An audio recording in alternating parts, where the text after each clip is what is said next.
well, tonight's talk was going to be around basically the expectations that we carry into pregnancy, giving birth, and motherhood in general.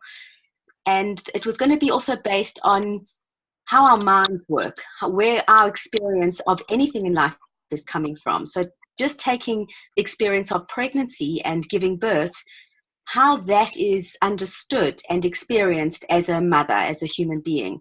Because for me, first of all, I'm the mom of 3 kids, 3 beautiful kids, 19, 15, I had to think of that, and nearly 16. That's what happens when you have lots of children. You start getting, you better cut this out, Deb. Just cut this out. Anyway, but I was basically I will be talking about how understanding our minds and what we have going for us as human beings is really such a freeing and liberating thing to see, because so often we underestimate what we have going, and we also look into the future. We look into something like pregnancy and motherhood as something that a lot of us dream of having, and for those that have children or could be their first, we have such expectations of what it's going to be like. And in truth, up until the moment comes, we have no idea what it's really going to be like, right? Until that moment comes. So just seeing that the same intelligence, this is what I really wanted to speak to, the same intelligence that's behind the creation of a baby. If you just look at that, what a miracle it is, how a baby is conceived and grows inside the womb, and how all the, how you as a mother are carrying this life inside of you. And you're not doing anything. You're really not doing anything. Your body is housing this baby, and your body is doing what it needs to nurture the baby. That's what I would call that. There's an intelligence behind the system, and pregnancy is such an incredible. It's an incredible physical example of this intelligence that's in us as human beings, and that same intelligence is what's in our minds, is what's behind our psychological functioning. It's innate, it's natural, and it's there to help us, to move us in life, and to serve us, really. So all the times where we feel anxious, where we feel overwhelmed, where we feel like life is too much for us, that can be explained and understood by what's happening in our minds. As to the joys and the blessings and the laughter, that also can be explained through seeing what's going on kind of behind the scenes of our minds. So it's really, I mean, for me, motherhood, pregnancy it's kind of a miracle that every single day you presented with the good, the bad, and the ugly. It's like there's nothing for me that speaks more to being a human being than, and also what I wanted to say is it's not necessarily a biological mother. I mean, of course, that's, a lot of pregnant women, of course, they're biological mothers, but I've worked with parents that have adopted kids, and so they're still, they're mothers, of course, and parents. So, but again, so just seeing that, speaking to the intelligence, what we have going for us as human beings, and then I just wanted to also share some just real life stories, I suppose, about kids and pregnancy and all of that. And the other thing is just seeing also how what gets in our way often is having set ideas of how we think we should be, how we think our birth should be, how we think we should be as a mother, all the ideas that we have, how we think about ourselves, like, am I going to be a good enough mother? Am I going to be able to, how's the pregnancy, the birth going to be? Like all these ideas that are built up in our head, understanding something about that is helpful. Yes. Can I just say that's where I see the most anxiety coming in with a lot of the moms that I work with, is that they've got a birth plan, and as long as everything goes according to plan, they're okay. But obviously more times than not, it doesn't go according to plan.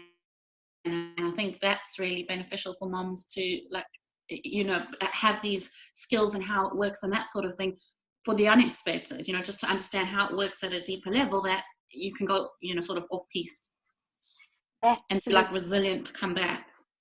Such a brilliant point, Mish. Such a brilliant point. This idea that what Mish is saying, like having a birth plan, right? I think a lot of the time it people feel more in control. They feel like, okay, if I've got my birth plan, then I know how things are going to be, and it helps them to feel more secure. And I think understanding where our security really lies, because it doesn't lie in the birth plan. It looks like it does, right? It looks like it does, but anything can happen. I mean, I completely had a plan that I wanted to, with my third child, I really actually wanted to have a more natural birth. I wanted to birth her in the water, and I wanted to be completely natural, and did not go according to plan. But it's such a good point it's such a good point, because again, that plan is something that we've attached ourselves to. It's so interesting. I think as well as sorry, go on. Go, Dave. No, please go. The more I go into this understanding, it's just any expectation about anything in any area of life, I just see more and more how pointless it is to have just that. It's pure imagination at the end of the day. It is pure imagination and fantasy that we're just dreaming up this thing of what we want, and at the end of the day, and we all know this deep down, we don't have control over our outside circumstances. We don't have control over our thinking, whatever we're going to think in that moment. And yet we are busy, forming all these ideas of, but this is what I want, and if it doesn't go to plan, then we're all disappointed. And it's just, I love opening that up for women, just to show them, oh, hold on a minute, just like, it's not based in reality, but we all know this. It's not even something new. We know, but yet we all, me too, for every single birth, for the negative and the positive, the positive expectations, the negative expectations. But it's just, that's why it's so life-changing for people, I think, this whole understanding, especially in birth, to sort of drop all of that, to enable them to drop all of that. But I think what's interesting, it's almost like, I suppose if you, if you just say to someone, just drop your expectations, that I think would be a pretty hard thing to do, just in the sense that at any time of any moment, an expectation can arise in one's mind, right? It's an expectation of, you wake up one morning, you think, oh, I really hope this is going to happen, or I hope it's going to be an easy birth. It's like, it's so normal to have expectations. But I think pointing women to see that having an expectation and being imprisoned by that expectation is a very different, it's a very, very different thing to see, right? So it's like, it's to have an expectation but not being bound by it as if it's life or death kind of thing, because ultimately we don't know what's going to happen tomorrow. So it's kind of like going to a party. I know it's a ridiculous thing, but thinking, oh, I'm going to have the best time, and you're so looking forward to going to the party. Then you get there and you have the worst time, and it's like, huh? Right? Guys, I have to run. I'm so sorry. I just want to say goodbye. And I hope to chat to you later. I've got a lot to say on expectation and all of this, so hopefully I'll be able to catch up with you guys. Okay. Thank you for having me. Okay. Enjoy. Bye. Bye. Nice to see you. Bye. But yes, Stace, I think I think my expectations can change daily, because I think to myself, I some days I'm just feeling like this magic, she's moving and it's incredible. But some days I think, oh my God, how am I going to cope with the sleep deprivation? Because that's what people tell you, am I going to kind of go mad with it, and that's the sort of thing that plays on my mind. And I have my own business, and I think, oh my God, am I going to be able to just operate as the individual that I am now? Am I going to have any headspace whatsoever to even think about my business and continue to have my own identity? So that all kind of is wrapped up, and it, scares me a bit. Yeah. But what's amazing, Ems, to see is that when those thoughts come up, right? Any future thought is just that. It's a future thought. Yep. Every time you, as you know, every time you have a thought, it's going to create your reality in that moment. Yeah. When you're thinking, oh, is it going to be like this? You will feel that feeling. Yeah, of right? course. Yeah. But like just seeing, like for me, like what I wanted to kind of share as well is there's nothing for me that there's something that happens just being in awe or being curious about the mind and about the potential behind the mind. So that even if you're in a worry, right, just knowing that, oh my God, the more I think something, the more I'm going to feel it. The more I think it, the more I'm going to feel it. And ultimately, we have no idea what's going to happen in the future, right? Yeah. So it's almost like at some point, it's like, oh, well, what's the point of keeping on thinking like this? I don't know until I'm there. Like future Emma will know. And also, I haven't got myself into such a stuck place where I'm like, oh my God, I can't. Because what I've learned with the principles, and what I really, really love, is that 1 minute I could be going, oh my God, sleep deprivation, how terrifying. The next minute I could be like, wow, I'm going to be a mum, and it's moment to moment. And, then there's looking forward to all the little things that we're going to share, and teaching, our daughter about the world. And I don't know, there's awe and wonder as well, but it changes moment by moment. And that's what I love. It's not, you're not stuck. Exactly. But now having that experience of changing moment to moment is what, and seeing deeply into that is what will allow you to go through any experience, good or bad, moment to moment, because nothing's permanent. Yeah. Like I often say, there's no forever moment. There's no forever thought, actually. Yeah. There isn't, right? Yeah. So, and I love it because being pregnant, like when you feel that little kick or you feel the movement, right? It's like, that's almost like being pregnant is such a connection to that intelligence. Amazing. It's laying out for you in real time, right? It's like, it's such a gift. It's like, it's kind of remembering, it's kind of an opportunity where, how sometimes we can get so lost in our thoughts and in the drama, and then it's almost like that little knock at the door. Just remember there's something bigger than you at play here. I love that. And actually, it's also a reminder to kind of stop thinking about, I don't know, it could be anything like work or this or that.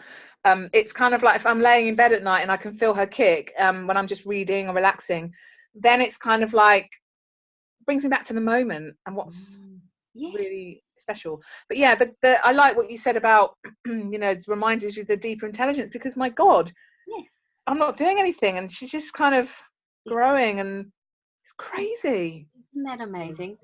What I find amazing is that we go through pregnancy and the millions of things that are happening during pregnancy. It's mind blowing if you actually to look in what is going on with the body.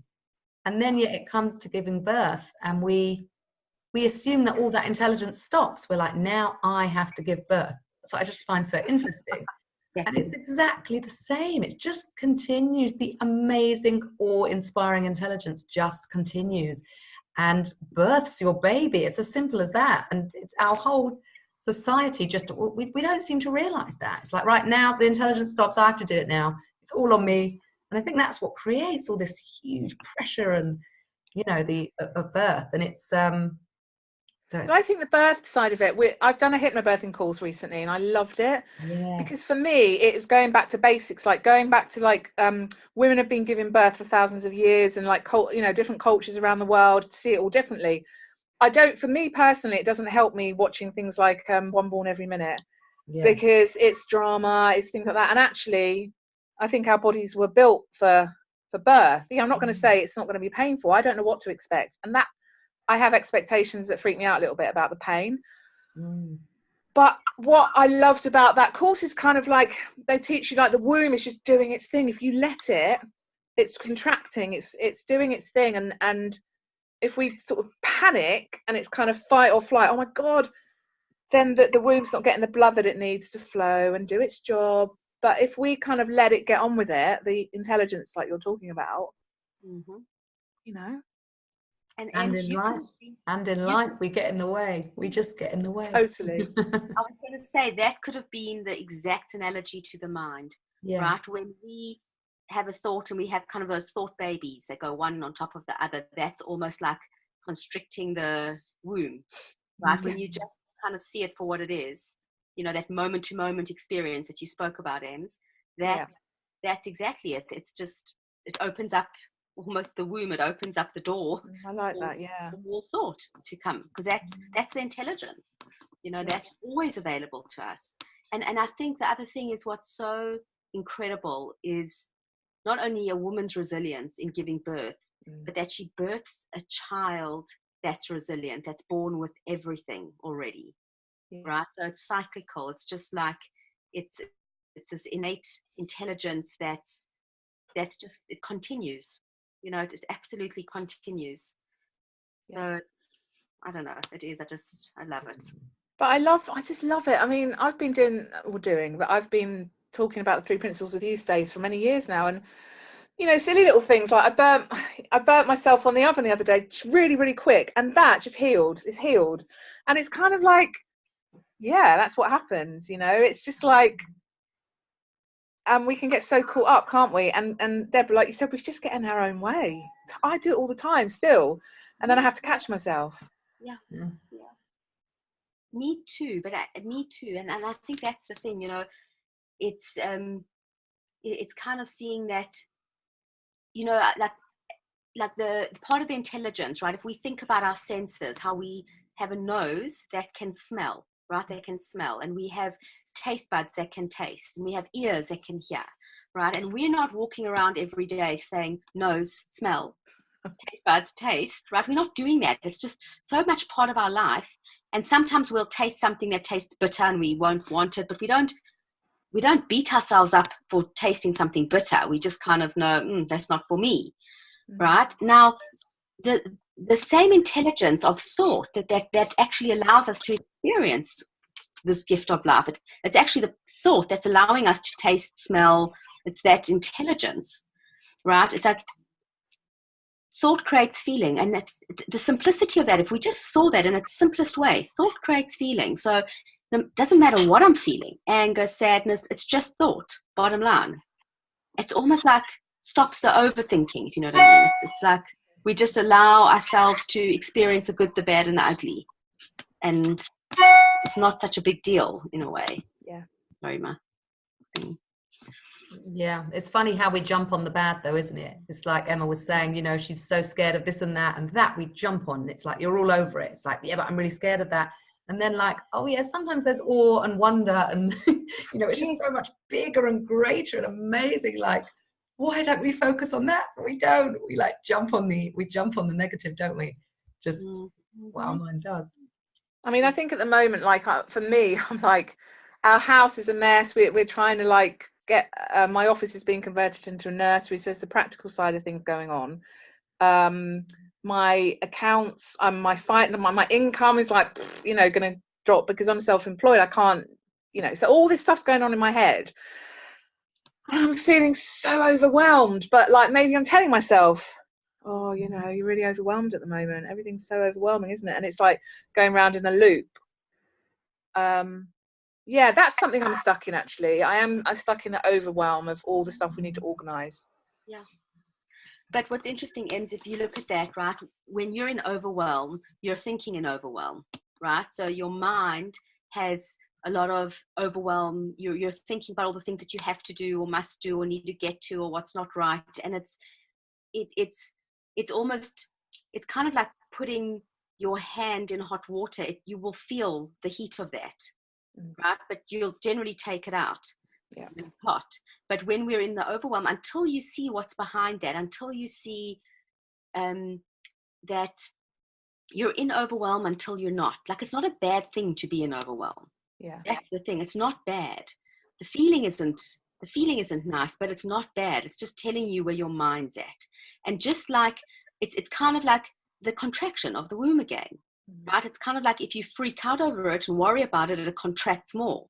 Whereas if you just relax, knowing that this intelligence will take care of itself, in other words, is seeing like that the overwhelm's coming from thought, you won't be in that forever thought moment of thought forever. It will pass. I liked what you said about, like, say we taste something bitter, we don't beat ourselves up, do we? We don't sort of go, oh my God, you're rubbish. But with I think when we've spoken before about how it's like the thought upon the thought upon the thought, it's like the judgment that comes, isn't it? Like, yeah, I'm overwhelmed, and then I feel more overwhelmed because I'm thinking about it more and more. Like, I've got to do this before she comes. I've got to do that. We've got to paint this. We've got to, buy this. But Mother Nature, right? Mother Nature, and this is another incredible thing with mothers that I see over and over again, is that you'll be ready. You'll do what you need to do, and it's almost like that will take care of itself. It will take care of itself. It's kind of like having those 100 emails or whatever, or the project, and it might be that the deadline's the next day and you've left it till the very last minute, but you get it done at some point. Right? And it's almost like that baby. Some women say, oh, I don't know how I got pregnant. I don't want to have the baby anymore. Right?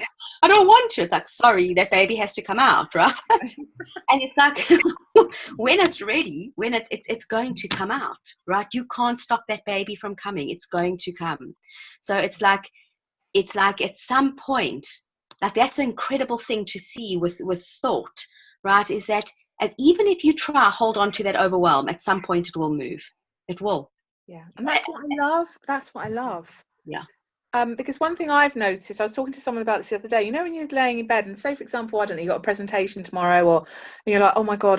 And because it's thought, it feels so real. But when you get up in the morning, you have a shower, you walk out the door and you turn up at the venue, it doesn't feel so big and, oh my God, you might be nervous, but it feels, less kind of heavy. And we're at the moment converting our kitchen. We've got a real temporary kitchen. And I said to my husband, actually, it might not be ready, and that's okay, because otherwise we're just beating ourselves up and push. So it's like, who knows? Yeah. Maybe it will, maybe it won't. Yeah. But we'll cope. I think we'll just the intelligence will kind of kick in, and I think. Yeah. Well, the thing is, you're never disconnected from it, ever. It would be the equivalent of saying you're without thought. You're never without thought. It's the same as a fish that lives in water. A fish can never be without water. So we as human beings are never without thought, ever.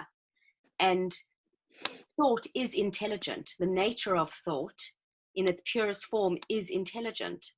So, and often you'll hear them talking about sometimes you hear people in the principal world talking about a quiet mind, but a quiet mind is really a mind with a lot less thinking on it. And a mind with a lot less thinking on it has intelligent thought there, right? Because a mind with lots of thinking, especially thinking like future thinking or worried thinking, or am I going to be okay? It kind of builds up. And when that doesn't make sense anymore to have all that on your mind, it's almost like, I'll see when I get there. I'll figure it out when I get there. Also, the kitchens won't be done. We'll manage when the time comes. It's almost like you're not holding onto your mind all the what ifs. So your mind is naturally lighter. There's less content thinking on it, and you're more open to the intelligence that it's made of, really. And then you find yourself in a lot of common sense. You find yourself kind of having just like a lot of common sense, like what you just said. Now, it'll be okay. We'll manage. You show up at work and you get that email out. And then tomorrow I might wake up and be stressed about it again, but it just kind of ebbs and flows. And I just, like I say, what I learned from the principles was just, and none of us are perfect, and I still forget, and I'm on my journey with it, but I just love that it will move. There's space around it. Like, the thoughts can change moment by moment. And even though I might be stuck in something for a day, who knows? I just don't know when it's going to change. And I'm going to go, oh, do you know what? I'm fed up with this. I'm going to go for a walk or whatever. Yeah. And you know what I love with what you're saying? It's that quote from Sid where he said, if human beings learned not to be afraid of their experience, that alone would change the world. I love it. I've always loved that. And I forget it sometimes. Well, that is exactly, when you were talking, I thought that's exactly it. It's like, tomorrow I might wake up and be in overwhelm. And then I might the next moment be in security. That is showing that any experience that comes up, you're not being afraid of it, is seeing the nature of that experience, which is thought. and thought is not your enemy, right? It's intelligence. It knows what to do. So that's you really spoke to that quote of Sid. So that's amazing.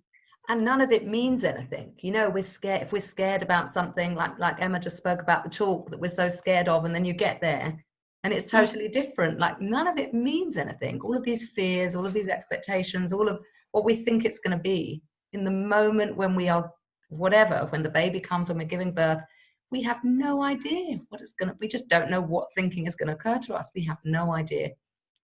And that's why it becomes more and more futile to listen to anything in the end, when you really see that. Kind of like the baby that's inside of you. Like, you know she's a girl, but you don't really know what she's going to look like until she comes out. Right? It's like, no, but it is, you know, for me, this is, you know, it's to the birth. I mean, I do get like freaked out. I'm like, oh my God, how am I going to cope with the pain? I'm such a wimp with a paper cut, let alone, you know. But and obviously you hear so many stories, and you know, it's maybe not helpful to hear all the stories, because maybe it's better to just go into it just as you are. I don't know, but I mean, I will write a birth plan, but again, I've heard a lot about just be flexible. You know, and I'm going to be the way I'm feeling at the moment, even though I've done hypnobirthing, I'm going to be completely open-minded.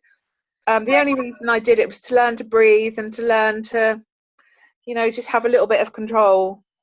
But then, you know, maybe you don't need to learn anything in particular, because your body, your intelligence will just be there. I don't know. The one, because I used to teach hypnobirthing, and I still do weave it in together with this understanding. Like you say, the breathing and relaxation I find really helpful to teach women. But what I find with hypnobirthing is they definitely address the whole thing of the body. The body does it all. You don't have to worry. You very much are left with the body knows what to do. The intelligence of the body will birth your baby. Body knows what to do. But it's the mind area that I feel that they totally don't understand the mind, because what are they telling us with the mind? Quick visualize, do affirmations, self-hypnosis, listen over and over again to it's going to be fine, it's going to be fine. And it's like we're almost scared to have a bad feeling. We're scared to have any. And that's, I think, where the misunderstanding is of hypnobirthing, is you have to control your mind, because if you don't control your mind, it's dangerous. And with this understanding, and that's why I've called this book The Missing Piece in Childbirth, The Missing Piece in Hypnobirthing, because once we realize that this energy, this amazing intelligence, exactly what Stacey said, that is powering our body to be able to give birth, is also powering the mind. The mind is going to self-correct. We don't have to do anything. We don't need the affirmations. We don't need any of it, because it's going to self-correct. And it doesn't matter if we're scared 1 minute during our birth or before, or overwhelmed, or it's like this same thing of not being afraid of our experience. It doesn't matter. We're going to experience little pockets of everything in each moment. Well, I suppose if you're having a long labour, then you are, aren't you, going to experience lots of different. And I like what you said, because I suppose there's that not danger, but there's that oh, am I doing the affirmations right? Oh my God, what if I don't get? And that's almost creating stress, isn't it? Because like, oh, if I can't remember that affirmation, what was it? You know, and it's like, actually, I think that I need to just remember, for me, I just want to remember the simplest thing about breathing, and almost remembering that the body's doing its thing. But in the next moment, I could be like, why is she coming out? You know, like the body knows what it's doing, but it's just, it's different for everyone, isn't it? And there's so much room, even postpartum, which I think there's so much work to be done. And I think that's also where I want to move more towards helping women, you know, postpartum. They call it the fourth trimester. And I think that's so valuable, because, you know, some women might, you know, experience moments of elation or whatever it is, and others again might have crazy thoughts popping in their head. So understanding something about thought and the relation between thought and feeling, you know, is in my mind so critical for women to see. Because I think that's where it really would come in, because I mean, I have just to sort of put it into perspective, I'm a bit of an overthinker anyway, you know, and that's kind of why I came to Stacey in the first place. But I think, you know, I think about things before they happen, and I know I'm not alone in that, but like, oh God, I hope I don't get and postnatal depression. Oh my God. But I think I read something somewhere recently that a lot of women feel this, like, why am I crying all the time? There's something really, really wrong.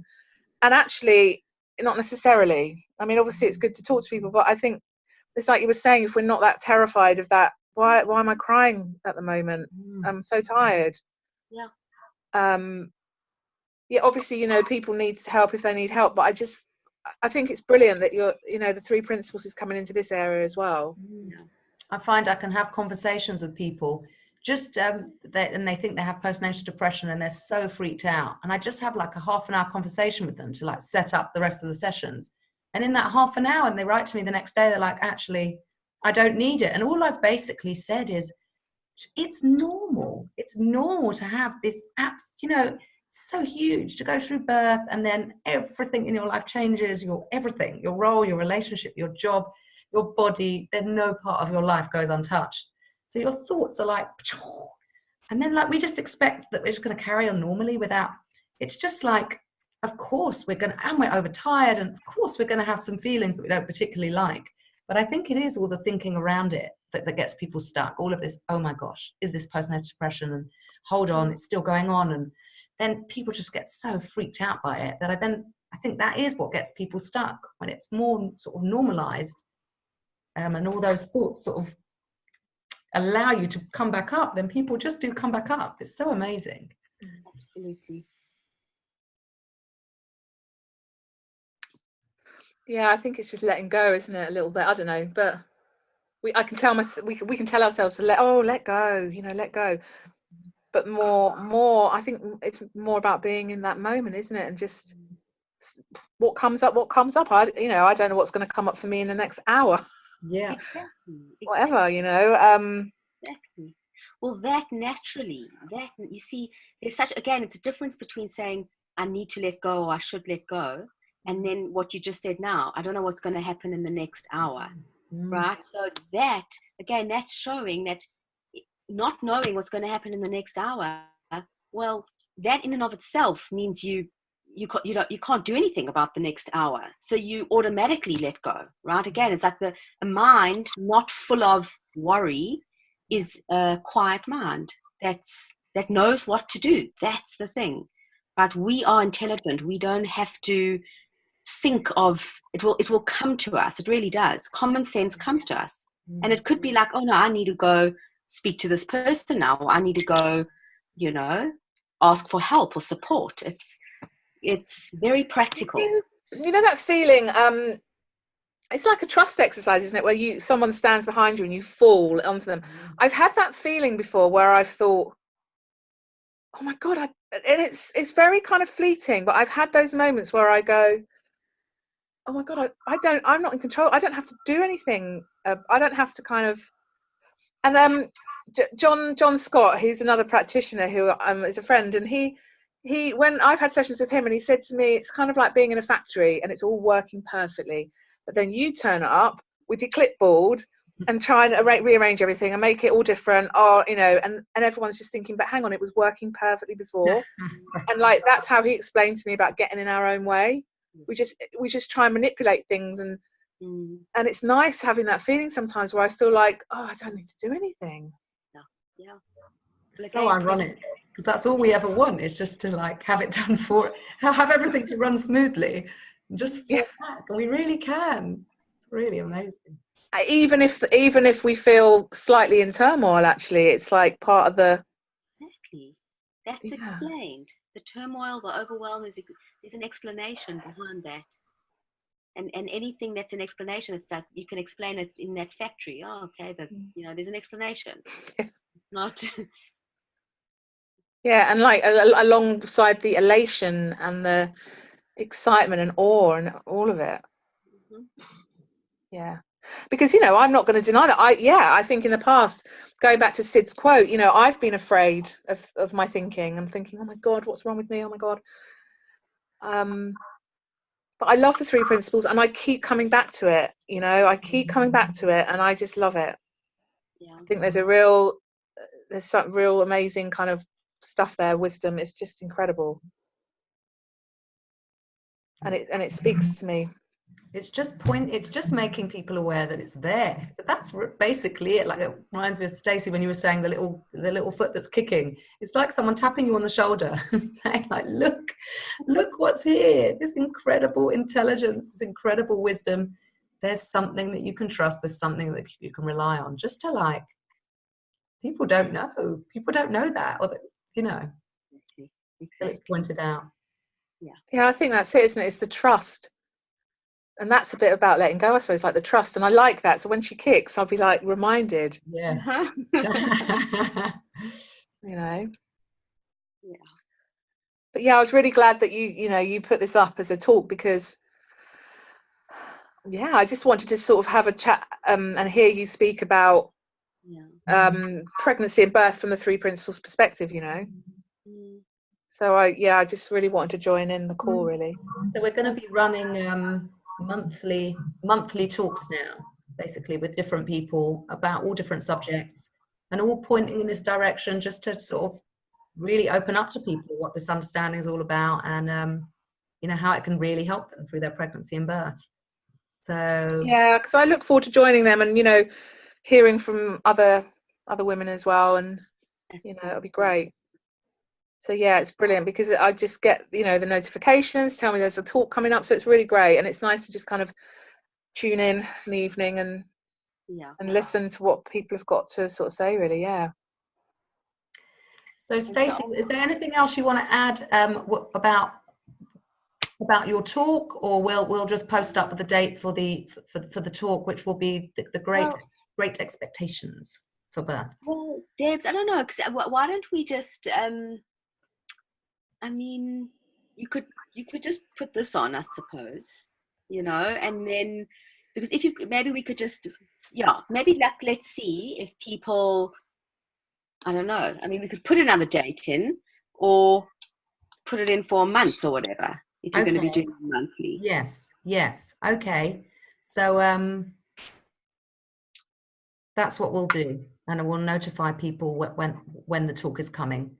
And just for anyone watching this, we forgot it was Halloween, and we got lots of people saying that they are trick-or-treating with their children and that they really wanted to come and they couldn't. So this is what this recording has been about. Stacey was just giving a summary of what she's going to be talking about. So it will probably be in the next month or so that the full talk will be given in all its glory. So that was just a little taster for everyone.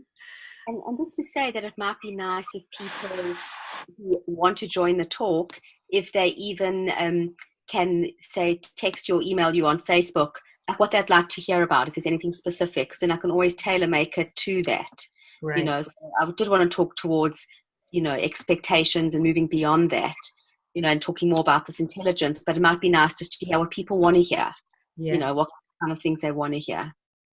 Okay, brilliant. Yeah, brilliant. Yep. So please do message me any comments about what we've spoken about, or questions, or subjects that you'd like covered. Yeah. And I'll pass it on to Stacey.